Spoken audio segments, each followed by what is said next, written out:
Selamat hari baik teman-teman dan Kara Auto Service. Pada video kali ini kita akan membagikan cara dan torsi spesifikasi sesuai repair manual book untuk baut cylinder head unit Mitsubishi Mirage. Kenapa kita harus menggunakan torsi sesuai spesifikasi dan SOP untuk pengerjaan dan pengencangannya, serta apa resikonya kalau kita tidak melakukan sesuai repair manual book. Jangan kemana-mana, simak terus videonya.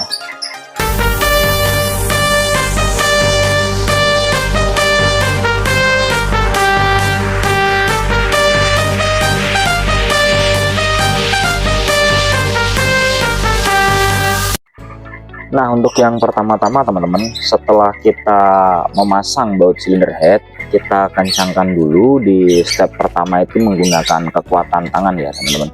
Jadi kita maksimalkan saja kekencangannya dengan kekuatan jari jemari kita.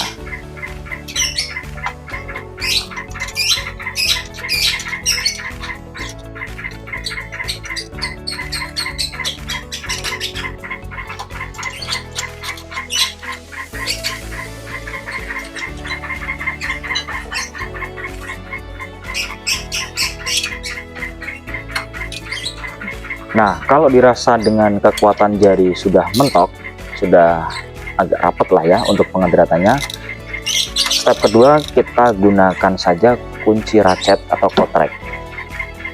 Nah, fungsinya sama dengan di step pertama, yaitu untuk merapatkan dratnya.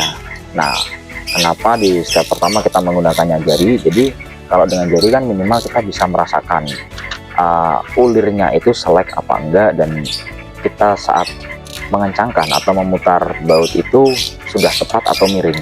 Kalau dengan kunci biasanya kita nggak kerasa. Nah, seperti itu ya teman-teman.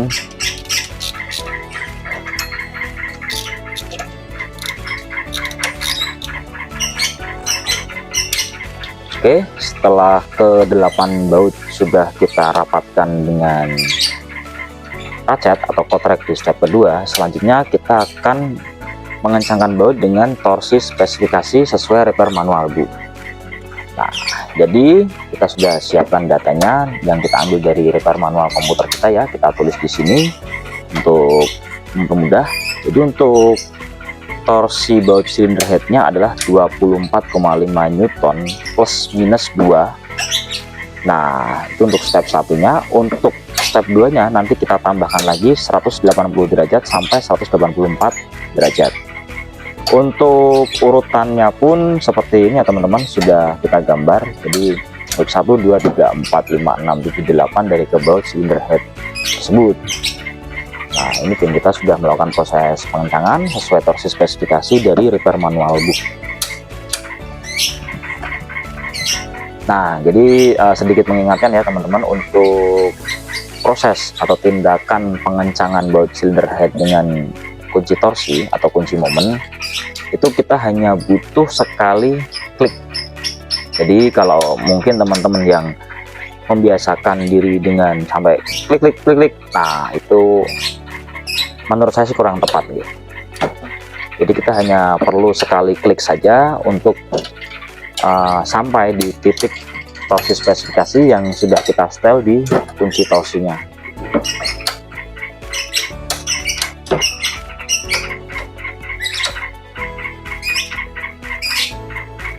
Kenapa sih untuk pengencangan baut cylinder head itu harus ada urutannya khusus? Nah, jadi seperti ini teman-teman, kalau kita tidak menggunakan urutan sesuai SOP yang dianjurkan dari pabrikan, maka satu, kalau kita ngencenginnya itu terlalu acak, misalkan dari luar dulu nih proses pengencangannya, nah jadi nanti yang di bagian tengah itu ada potensi ketarik, di situ sangat rawan dengan proses retak cylinder head. Itu yang pertama.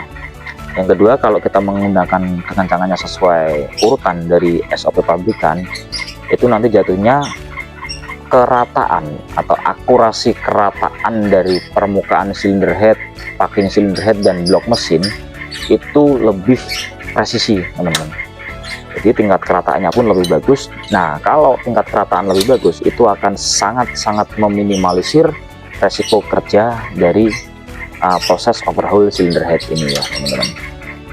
Oke, untuk step ketiga sudah kita lewati, yaitu pengencangan dengan torsi spesifikasi. Sekarang kita masuk ke step keempat, yaitu menambahkan 180 sampai 184 derajat untuk baut silinder headnya. Jadi saya ulang, untuk step pertama kita melakukan pengencangan dengan kekuatan jari, step kedua kita melakukan pengencangan dengan kunci ratchet atau kotrek, untuk step yang ketiga kita menggunakan kunci torsi dengan spesifikasi 24,5 plus minus 2 Newton. Nah, ini kita sudah masuk step keempat, yaitu penambahan 180 sampai 184 derajat.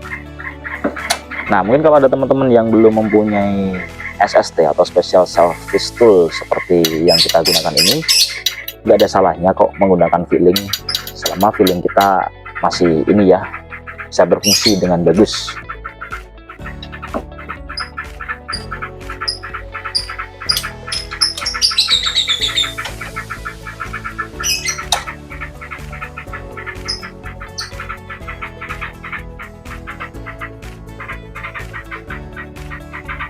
Nah, seperti yang kerap kita sampaikan di video-video kita sebelumnya, jadi banyak sekali tindakan kerja dari kita yang memang masih mengacu pada repair manual.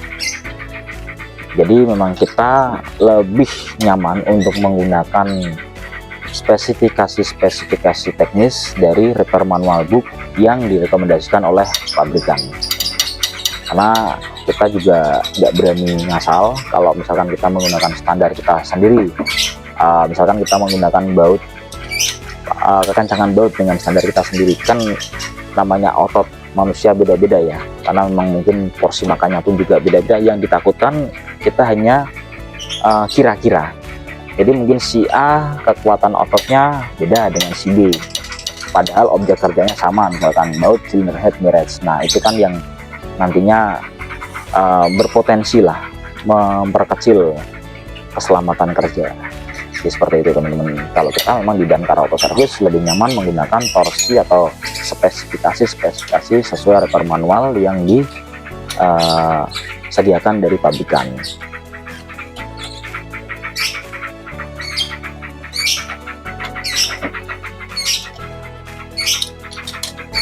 Apakah saat kita menggunakan spesifikasi dari repair manual itu hasilnya pasti bagus? Belum tentu, karena memang ada case-case tertentu yang kita memang di situ benar-benar digojlok harus main feeling.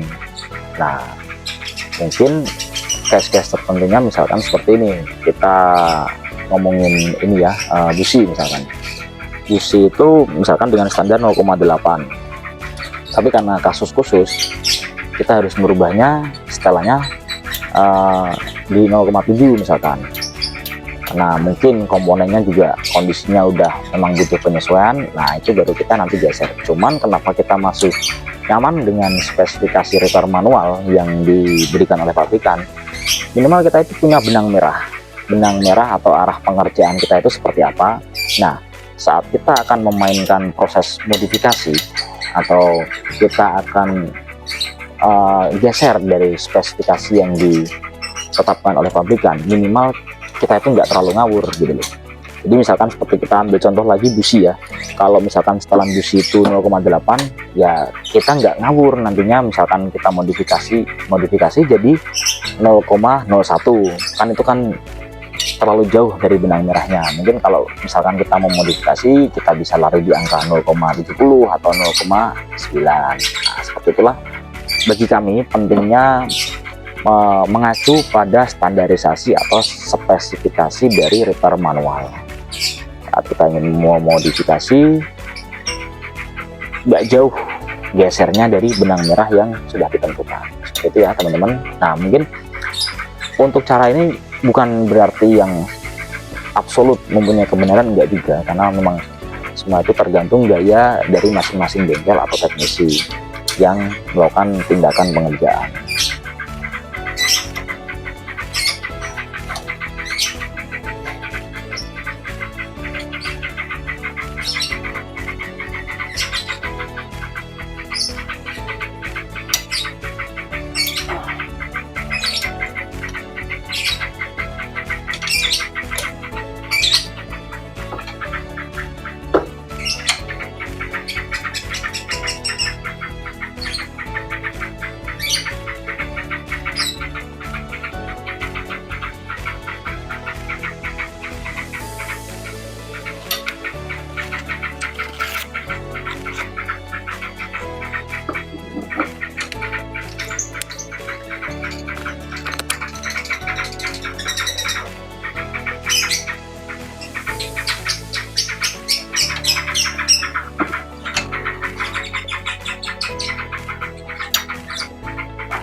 Oke teman-teman, kita hampir sampai di baut terakhir atau baut ke-8 dari urutan sesuai spesifikasi repair manual ya teman-teman. Ini udah baut ke-8.